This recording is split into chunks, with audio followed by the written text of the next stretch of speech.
আপনি দেখে তো মনে হচ্ছে আপনি বিবাহিত লয়, চেঙ্গা মানুষ। আপনি কি জানেন এই কোম্পানির চাকরি যারা করে তারা সকলেই বিবাহিত, অবিবাহিত খামার লেই না। কৃষক জানেন বিবাহিত লিলিয়ার সুবিধা কি, এরা বাড়ির যাওয়ার চায় না, বুঝছেন? বইয়ের খেস খেসা নিতে বাড়ির যাওয়ার চায় না, অফিসে থাকে যতই গেলাই না।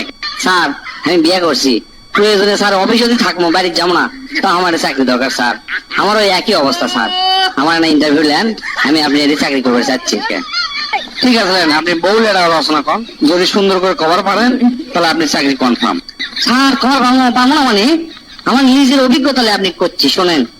বউ হচ্ছে একটা গৃহপালিত প্রাণী, এরা গৃহিণী নামে পরিচিত। অনেকে গৃহিণী কয়, অনেকে বাড়িয়ালি কয়, এক একজন এক একটা কয়। এরা সাধারণত মানুষের লাগানতেই দেখতে, দুটা হাত আছে, দুটা পাও আছে, লাক আছে, দুটা কান আছে, সবই আছে। তবে জিনগত কারণে মানে এরা চাপা নামে একটা জিনিস বেশি পাচ্ছে, বুঝছেন? চাপাটা হচ্ছে কি, এই বউগুলা পাশের বাড়ির ভাবি কিংবা ধরেন সোল আছে, ষোলো গুলো স্কুল গেছে, স্কুল যাতে বসে থাকা লাগে, দেখবেন যে অন্যান্য ভাবিরা আছে, একের সাথে যে চাপাটা মারে মনে করেন জীবনেও কোনো ছেলের দ্বারা সম্ভব নয়।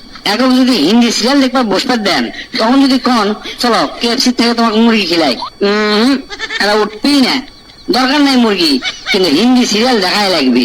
এরা স্বামীর সাথে যদি কেঁচাল লাগে, বুঝছেন? মানে কেঁচালো যদি জিততে না পারে, জিতার আগ পর্যন্ত এরা চিল্লাতে থাকবে মনে করে। মানে স্বামীর মান সম্মান থাক বা না থাক, বংশের মান সম্মান থাক বা না থাক, সংগ্রাম চালিয়ে যাবে মনে করেন।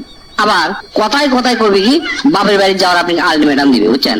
আর একটা বাণী চিরন্তনী তো আছেই, পকেটে মুখত সবসময় লাগে থাকে। সেটা হচ্ছে যে তোমার সাথে বিয়ে করে আমার জীবনটা শেষ। তুমি জানো আমার জন্য কত ডাক্তার ইঞ্জিনিয়ার লাইন ধরে আমার পিছে পিছে ঘুরছে, কিন্তু তারপর আমি পাত্তা দিইনি। কলেজে কত প্রেম পত্র পাইছি, মানে আমি নায়িকা আসলো নায়িকা, টাইম দেয়নি কাকু। শেষে এসে তোমার মতো রাম ছাগল আমার বিয়ে করা লাগলো। এই ডায়লগ মনে করেন আমার মনে হয় এই পৃথিবী বাদ দিন বাংলাদেশের 90টা বেড়াছ লোক এটা শোনা লাগে। আর মিচ্ছানাতি চোখ দিয়ে যে এত পানি বাড়ায়, মানে ক্যাঙ্কা করে যে এনাতেই কান্দা পারে আমরা তো নিজেও জানি না। আর নারী নির্যাতনের কেস তো আছেই, মানে আমাদের পুরো একটা কপাল, পুরুষ নির্যাতনের কোনো কেস নাই। অথচ এই দেশ জরিপ করে দেখা যাবে যে 100 জনের মধ্যে 70 জন পুরুষ নির্যাতিত হচ্ছে, বইরা নির্যাতিত হচ্ছে না। অথচ সেই জিনিস বাংলাদেশ নাই। এটা কি কারো চোখত পড়ছে না? আর তুলনার কথা যদি একবার শোনেন, মানে প্রতিদিন আপনি তুলনার কথা শোনা লাগবে। মনে করেন আপনার বাড়ি 5 তালা, সব কিছু আছে, তারপরেও বউ কানে কাছে ঘ্যান ঘ্যান করে কি করবে জানেন? দেখছো অমুকের বাড়ি 10 তালা, অমুক BMW গাড়ি চালাচ্ছে, আর তুমি মাত্র এই টয়োটা গাড়ি চালাচ্ছ, এটা হলো? তারপরে আপনি যদি সারা বাংলাদেশ কিনে দেন, ওই 2 দিন খুশি থাকবে বাংলাদেশ নেওয়ার পর। তার 2 দিন পরে একটা মন খারাপ করে আবার আপনি কি করবে জানেন?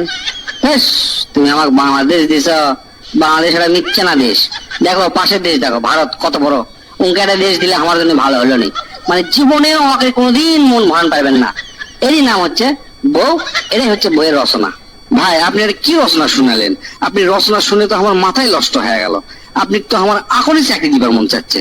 ভাই মিথ্যে না, কষ্ট করে না বাইরে যা বসেন, আপনি অ্যাপয়েন্টমেন্ট লেটারটা লিখতে আমার যতক্ষণ দেরি, আপনি চাকরি হতে ততক্ষণ দেরি নাই।